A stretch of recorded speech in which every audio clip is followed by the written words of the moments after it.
Everyone, welcome back to GK today. मेरा नाम है नुज़हत सना और इस वीडियो में हम कवर करेंगे current affairs. But before that, if you are looking for the English version of this particular video, you can refer to our new channel GK today 2.0। The link has been given in the description box, you can refer to it from there. इसके अलावा जो भी हमारे Hindi students हैं उनको मैं बता दूं कि ये questions GK today Android application में चल रही हमारी डेली 20 MCQ सीरीज 2022 से लिए गए हैं। इसलिए अगर आप इन क्वेश्चंस को टेक्स्ट फॉर्म में चाहते हैं इसके एक्सप्लेनेशन और क्विज के साथ, तो आप ज्वाइन कर सकते हैं हमारी इस डेली 20 MCQ सीरीज को, जो कि अवेलेबल है जीके टुडे एंड्रॉयड एप्लीकेशन पे। तो अब आपका ज़्यादा टाइम नहीं लेते हुए चलिए शुरू करते हैं। Good morning everyone, welcome back to GK today. और आज हम डिस्कस करेंगे 30 मार्च के सबसे मोस्ट इंपॉर्टेंट करंट अफेयर्स। तो चलिए शुरू करते हैं। Union environment ministry has designated which day as the national dolphin day. इसके बारे में हमने कल बात की थी। हाल ही में हमारी एनवायरनमेंट मिनिस्ट्री ने 5 अक्टूबर को डेजिग्नेट किया है कि अब इस दिन नेशनल डॉल्फिन डे मनाया जाएगा। कब से? 2022 से, मतलब इसी साल से। ठीक है। और ये डिसीजन किसने लिया? Standing committee of the national board for wild life. तो एक्सपर्ट के हिसाब से मिनिस्ट्री को अब फोकस करना चाहिए कि जो वाटर क्वालिटी है गंगा की, उसको और ज़्यादा इम्प्रूव किया जा सके, ताकि यहाँ पे जो गैंगेटिक डॉल्फिन्स रहती हैं उनका सर्वाइवल काफ़ी ज़्यादा बेहतर हो सके। फाइन। अब कुछ इंपॉर्टेंट डेज एंड थीम्स देखेंगे। सबसे पहले याद रखिएगा, वर्ल्ड थिएटर डे हम सेलिब्रेट करते हैं 27 मार्च को हर साल, और ये दिन प्रमोट करता है इंटरनेशनल थिएटर इंस्टीट्यूट। ठीक है। फिर हर साल आपने सुना होगा कि अर्थ आवर मनाया जाता है। कब? जो मार्च का लास्ट सैटरडे होता है उस दिन। ठीक है। तो इस साल ये दिन कब पड़ा? 26 मार्च को। और किस लिए हम मनाते हैं? जो क्लाइमेट चेंज है, बुरी तरह से हमारा क्लाइमेट चेंज हो रहा है, इसकी फाइट के लिए, मतलब इसके बारे में अवेयरनेस क्रिएट करने के लिए। ठीक है। और इस साल के लिए थीम क्या थी? Shape our future. ये पूछा जा सकता है एग्जाम में, इंपॉर्टेंट है। ठीक है। इसके अलावा वर्ल्ड टीबी डे हम मनाते हैं 24 मार्च को, ताकि पब्लिक के बीच में अवेयरनेस क्रिएट किया जा सके इस ग्लोबल एपिडेमिक टीबी के बारे में। ठीक है। और कैसे हम अपने एफर्ट्स को और ज़्यादा इम्प्रूव कर सकते हैं इस डिजीज़ को कंप्लीटली एलिमिनेट करने के लिए, इसके बारे में भी डिस्कस किया जाता है। तो इस साल के लिए थीम क्या थी टीबी डे की? Invest to end TB, save lifes. ठीक है। और हाल ही में हमारे union minister for science and technology doctor Jitendra Singh ने एक डेटा ड्रिवन रिसर्च भी लॉन्च किया है टीबी को इरेडिकेट करने के लिए, और इसका नाम क्या है? Dare to eradicate TB. ठीक है।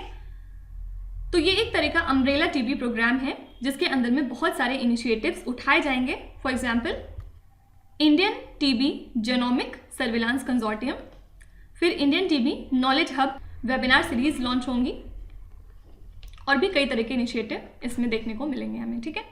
तो पूछा जा सकता है कि कौन सी कंट्री ऐसी है जिसने लॉन्च किया है डेयर टू इरेड टीबी, जो एक तरह का डेटा ड्रिवन रिसर्च है टीबी को इरेडिकेट करने के लिए। आंसर हो जाएगा हमारी इंडिया। ठीक है। और इन सब चीज़ों के अलावा वर्ल्ड मेट्रोलॉजिकल डे हम ऑब्जर्व करते हैं 23 मार्च को। ठीक है। और इस साल के लिए थीम क्या थी? Early warning and early action. ठीक है। Next question, which Indian state launched the Udaan project to ensure access of schooling and scholarships to the rural girls. तो हाल ही में उड़ान प्रोजेक्ट को लॉन्च किया राजस्थान के गवर्नमेंट ने। किसके साथ में मिलके? एक कंसल्टिंग ग्रुप है IPE ग्लोबल, इनके साथ में मिलके। ठीक है। तो एम क्या है इस प्रोजेक्ट का? जो गर्ल्स हैं उनको एनरोल्ड रखना उनके सेकेंडरी लेवल पे, साथ ही इंश्योर करना कि जो एलिजिबल गर्ल्स हैं उनको scholarship time to time provide की जाए। साथ ही इन्होंने स्कॉलरशिप डिलीवरी सिस्टम को काफ़ी ज़्यादा स्ट्रेंथन किया थ्रू IT इनेबल सर्विसेज। ठीक है। तो सिंपली याद रखिएगा, ये प्रोजेक्ट कौन से स्टेट का है? आंसर हो जाएगा राजस्थान। अब कुछ इंपॉर्टेंट बात करेंगे राजस्थान स्टेट की।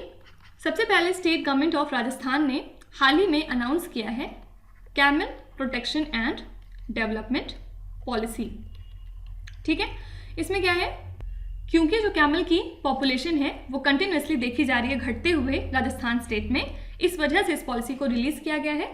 और इसमें जो पैसा आएगा, जो फंड होगा, वो किन कामों के लिए यूज़ होगा? For protecting, rearing and developing the camels. ठीक है, इसके अलावा याद रखिएगा मेघालय हाल ही में 9th स्टेट बन गया है इंडिया का, जिसने कि कंसेंट को विथड्रॉ कर लिया है to CBI to investigate cases in the state. मतलब क्या इसका? सीबीआई को अब अगर मेघालय में किसी तरह की जांच शुरू करनी है तो उन्हें मेघालय गवर्नमेंट से परमिशन लेनी होगी। ठीक है, तो इसके पहले 8 अदर स्टेट्स ने इसको पहले ही साइन कर लिया है। 8 और स्टेट हैं जिन्होंने इसको साइन किया था। कौन से हैं? पंजाब, महाराष्ट्र, वेस्ट बंगाल, राजस्थान, छत्तीसगढ़, झारखंड, मिजोरम और केरला। ठीक है, इसी के साथ मेघालय 9th स्टेट बन गया इस लिस्ट में। इसके अलावा chief minister of Rajasthan Ashok Gehlot और बीसीसीआई के प्रेसिडेंट सौरभ गांगुली ने हाल ही में नींव रखी है दुनिया के तीसरे सबसे बड़े स्टेडियम की। कहाँ पे? जयपुर में। ठीक है, और दुनिया का सबसे बड़ा स्टेडियम कौन सा है?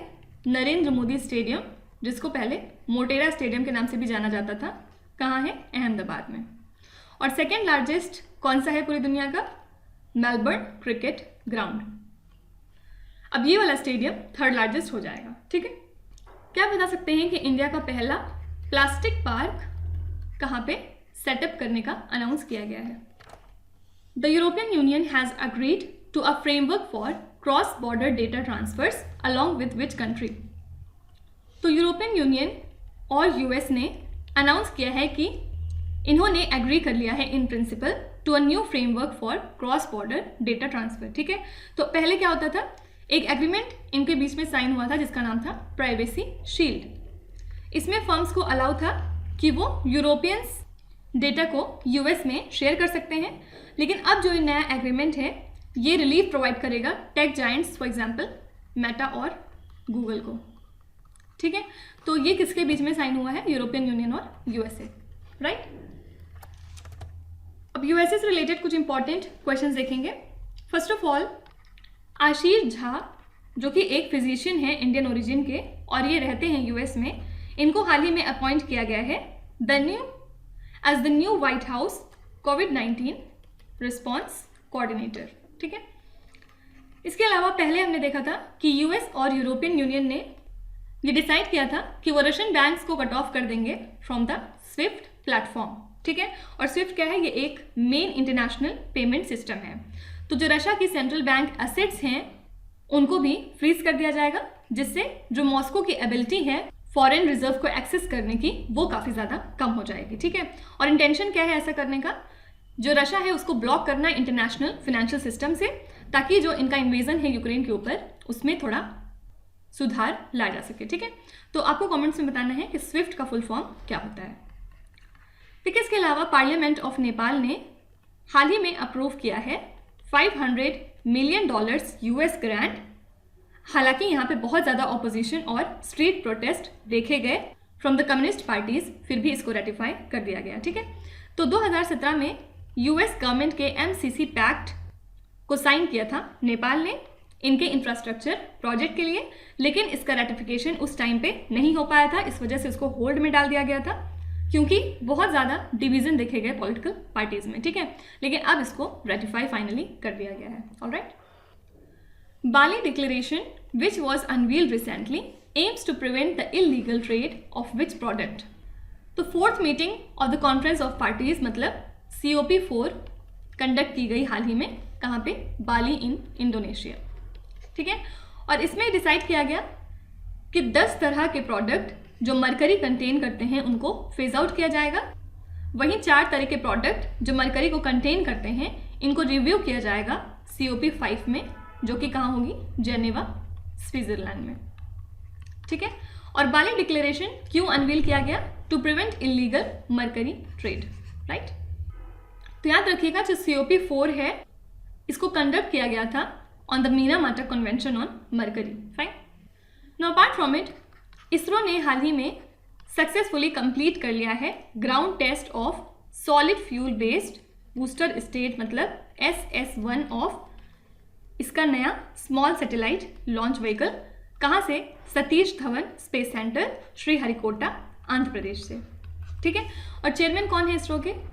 डॉक्टर एस सोमनाथ, और इन्होंने हाल ही में रिप्लेस किया है मिस्टर के सिवन को, राइट। इसके अलावा CDAC ने हाल ही में डिज़ाइन किया है और कमीशन कर दिया है एक सुपर कंप्यूटर जिसका नाम है परम गंगा। कहाँ पे? IIT रुड़की में, ठीक है। और ये किया गया है under the phase 2 of national super computing mission, ठीक है। फिर इसके बाद टेक जाइंट माइक्रोसॉफ्ट ने अनाउंस किया है कि 4th डेटा सेंटर सेटअप करेंगे इंडिया में। कहाँ पे? हैदराबाद, तेलंगाना में, ठीक है। और ये कब तक ऑपरेशनल हो जाएगा? 2025 तक। और एक्सपेक्टेड लागत इसमें कितनी है? 15,000 करोड़ रुपए की, right. Next question, Jens Stoltenberg is the secretary general of which organization? तो हाल ही में नॉर्थ अटलांटिक ट्रीटी ऑर्गेनाइजेशन ने एक्सटेंड कर दिया है अपने सेक्रेटरी जनरल जेंस स्टोल्टेनबर्ग का टर्म 1 साल के लिए, ठीक है। तो ये अब कब तक सेक्रेटरी जनरल बने रहेंगे? 30 सितंबर 2023 तक। तो जेंस स्टोल्टेनबर्ग एक फॉर्मर नॉर्वे के प्राइम मिनिस्टर हैं और इनको नाटो का सेक्रेटरी जनरल बनाया गया था 2014 में, ऑलराइट। अब कुछ इंपॉर्टेंट रिसेंट अपॉइंटमेंट्स देखते हैं। सबसे पहले हैं राजेश गोपीनाथन। इनको हाल ही में रीअपॉइंट कर दिया गया है as MD and CEO of TCS अगले 5 सालों तक के लिए, ठीक है।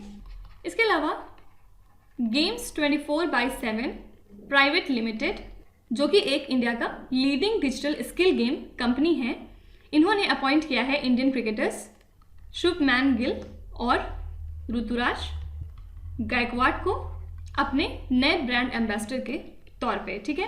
किस लिए? For my 11 circle fantasy gaming के लिए, ठीक है।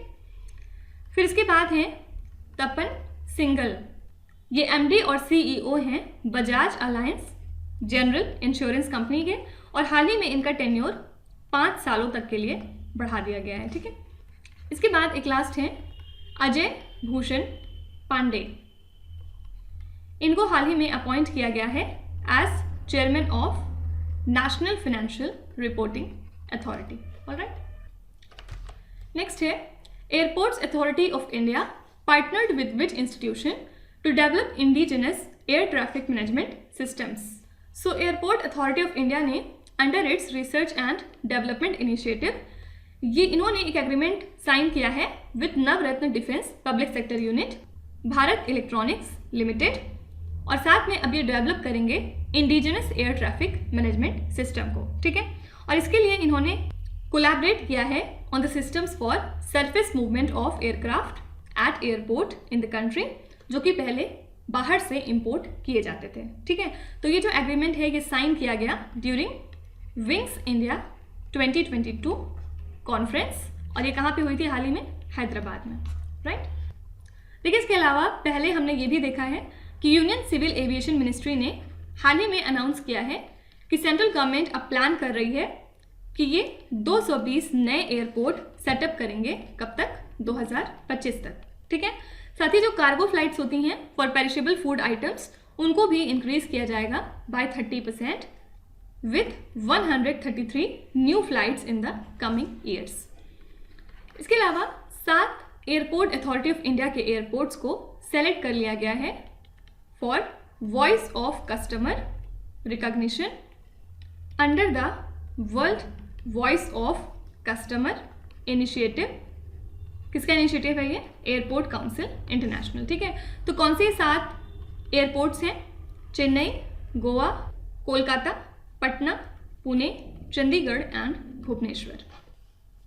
Next question, Prasthan is an offshore security exercise conducted by which armed force? तो प्रस्थान एक तरह का ऑफशोर सिक्योरिटी एक्सरसाइज है जो कि कंडक्ट करती है हमारी इंडियन नेवी हर 6 महीने पे, ठीक है। तो इसमें पार्टिसिपेट करते हैं डिफरेंट टाइप के departments, for example Indian air force, coast guard, ONGC, Mumbai port trust, customs, state fisheries department, marine police etcetera, ठीक है। एम क्या है? जो ऑफशोर सिक्योरिटी है उसको और ज़्यादा इंश्योर करना, साथ ही जो मैरीटाइम स्टेक होल्डर्स हैं उनके एफर्ट्स को एक साथ इंटीग्रेट करना जो कि इन्वॉल्व होते हैं ऑफशोर डिफेंस में, ठीक है। देखिए इसके अलावा हाल ही में वर्ल्ड बैंक ने इशू किया है दुनिया का पहला वाइल्ड लाइफ बॉन्ड, जिसका नाम क्या है, वाइल्ड लाइफ कंजर्वेशन बॉन्ड, ठीक है। इसमें $150 मिलियन स्पेंड किए जाएंगे on the 2 south African reserves. कौन कौन से हैं ये, एडो एलिफेंट नेशनल पार्क और great fish river nature reserve. तो ये जो रिजर्व है इसका पैसा यूज किया जाएगा for the conservation of black rhinos in sanctuaries में, ठीक है। तो पूछा जा सकता है कि कौन सी ऐसी इंस्टीट्यूशन है जो कि इशू कर रही है दुनिया का पहला wild life conservation bond. Answer हो जाएगा वर्ल्ड बैंक। देखिए इसके अलावा president of India Ramnath Kovind ने हाल ही में प्रेजेंट किया है प्रेस्टिजियस प्रेसिडेंट्स कलर, किसको, INS वालसुरा को, ठीक है। तो ये एक तरह की एडवांस टॉर्पेडो ट्रेनिंग फैसिलिटी थी। इसको क्रिएट किया गया था 1942 में रॉयल इंडियन नेवी के लिए ड्यूरिंग वर्ल्ड वॉर 2। तो जब इंडिया रिपब्लिक बन गया उसके बाद इसका नाम बदल के INS वालसुरा रख दिया गया था। और प्रेसिडेंट कलर प्रेजेंट किया जाता है उन मिलिट्री यूनिट्स को जिनका कोई स्पेशल रिकॉग्निशन होता है या कुछ एक्सेप्शनल सर्विस होती हैं उनकी नेशन के लिए किसी भी टाइम पीस या फिर वॉर में, ठीक है।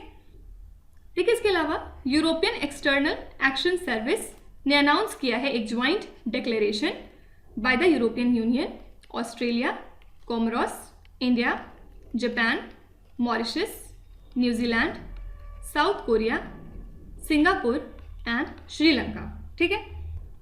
तो जो डिक्लेरेशन है on privacy and the protection of personal data, ये स्ट्रेंथन करेगा ट्रस्ट को इन द डिजिटल एनवायरनमेंट और इंटरनेशनल कॉपरेशन को भी इम्प्रूव करेगा और साथ ही प्रमोट करेगा हाई डेटा प्रोटेक्शन और प्राइवेसी स्टैंडर्ड्स को, ठीक है। तो पूछा जा सकता है कि कौन सी ऐसी ग्लोबल एसोसिएशन है जिसने रिलीज किया है declaration on privacy and the protection of personal data. Answer हो जाएगा European union. Next question, which mutual fund house has filed for launching India's first defence fund.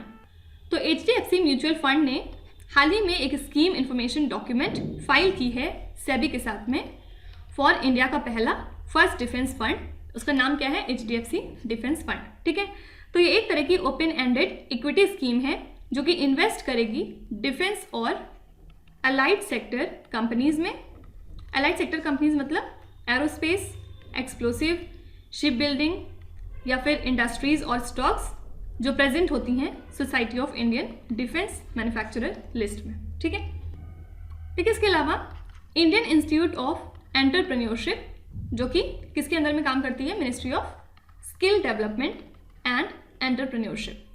इन्होंने हाल ही में एक मेमोरेंडम ऑफ अंडरस्टैंडिंग साइन किया है मिनिस्ट्री ऑफ रूरल डेवलपमेंट के साथ। किस लिए, ताकि एंटरप्रेन्योरशिप को प्रमोट किया जा सके लोकल लेवल पे रूरल यूथ के अंदर, ठीक है।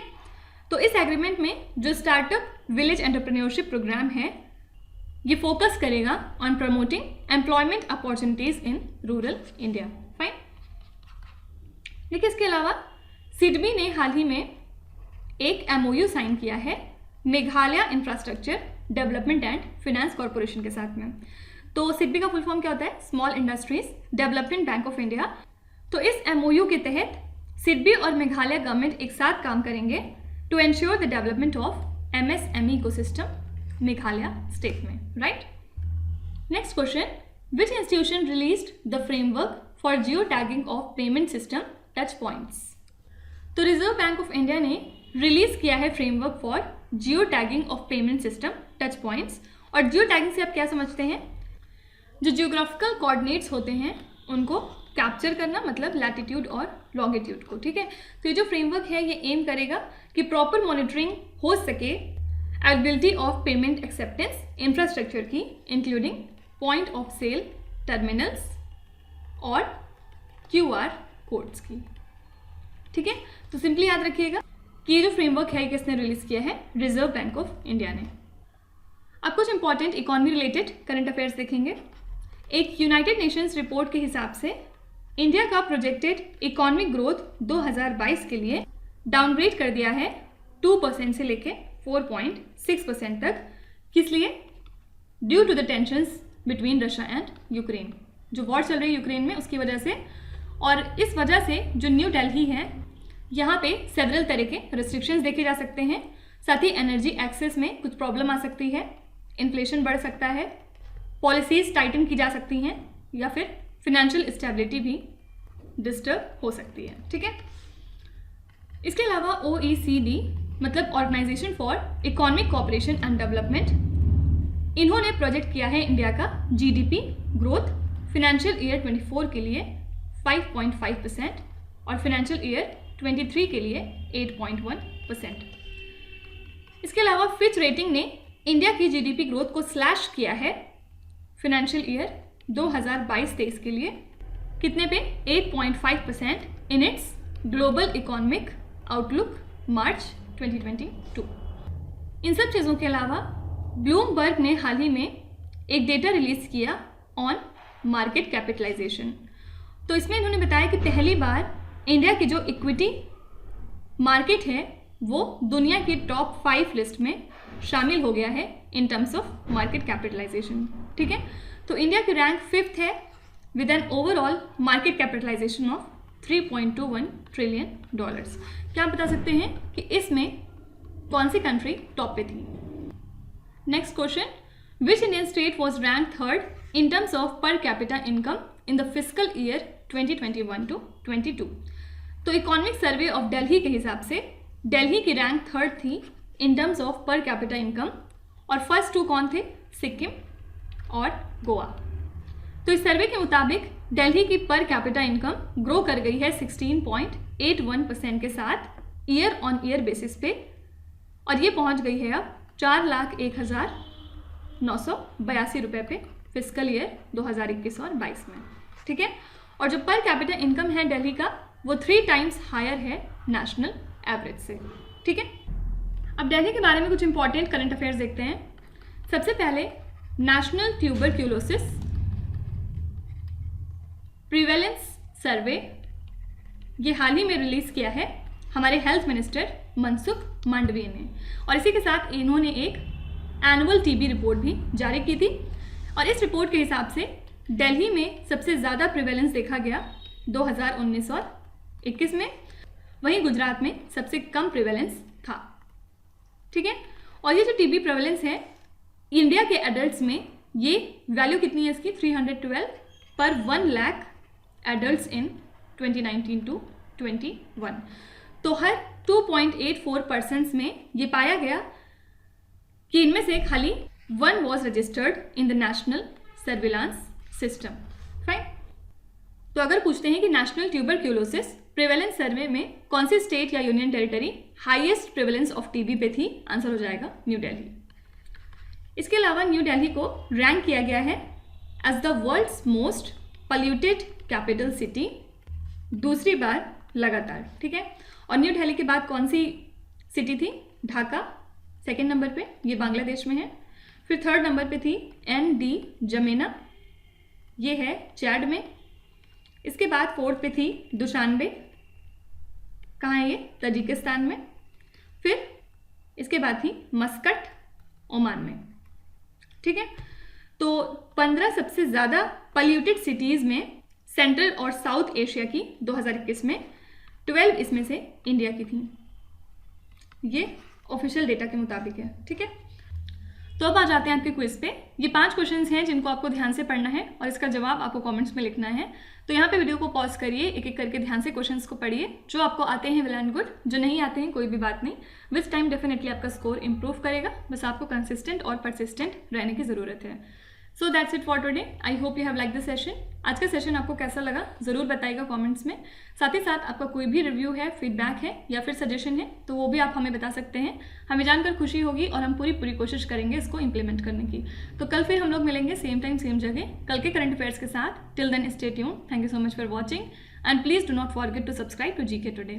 With this Meenu Sana signing of.